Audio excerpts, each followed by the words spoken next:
بسم اللہ الرحمن الرحیم۔ پہلے نمبر پہ ہم نے پڑھا تھا ان ناصبہ مصدریہ کو۔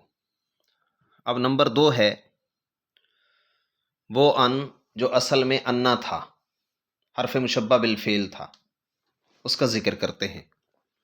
تو فرماتے ہیں کہ ان حرف مصدری، ایسا حرف جو مصدری ہو، مصدر کی تعویل میں ہو،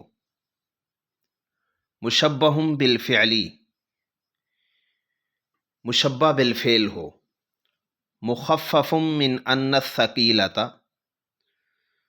تشدید والے انا سے مخفف ہوا ہو۔ ثقیلہ کہتے ہیں جس پر تشدید ہو، انا، اور مخفف کا معنی جس پر جزم ہو، تشدید نہ ہو، ان۔ انا سے ان بنانا، انا سے یا انا کو ان بنا دینا۔ وفی هذه الحالة يشترط ان يكون اسم الحرف المصدری ضمیر شأن، اور اس حالت میں شرط یہ ہے کہ حرف مصدری کا اسم وہ ضمیر شان ہو، مستتراً مستتر ہو بھی ضمیر شان، ہو بھی پوشیدہ، نظر نہ آتی ہو۔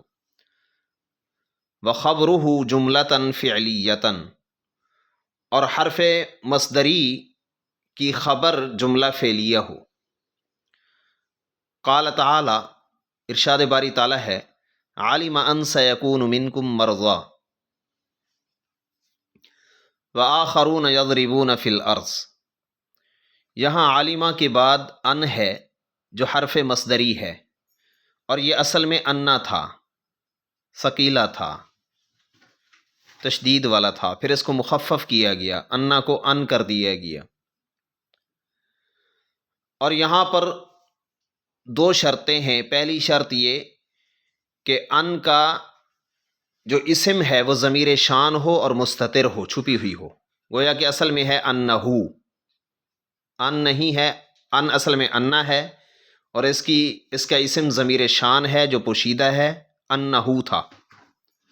دوسری شرط یہ تھی کہ وخبرہ جملۃ فعلیۃ، اس کی خبر جملہ فعلیہ ہو۔ سیکون منکم مرضی، یہ جملہ فعلیہ ہے۔ دونوں شرطیں پائی جا رہی ہیں، اس لیے یہ ان اصل میں انا تھا، اور یہ سیکون منکم مرضی اس مکمل جملے کو اپنی مستتر ضمیر کے ساتھ مل کر بتاویل مصدر کر کے عالمہ کے مفعولوں کے قائم مقام ہو جائے گا۔ عالمہ چونکہ یہاں پر 2 مفعول چاہ رہا ہے تو اس کے دونوں مفعولوں کے قائم مقام ہو جائے گا۔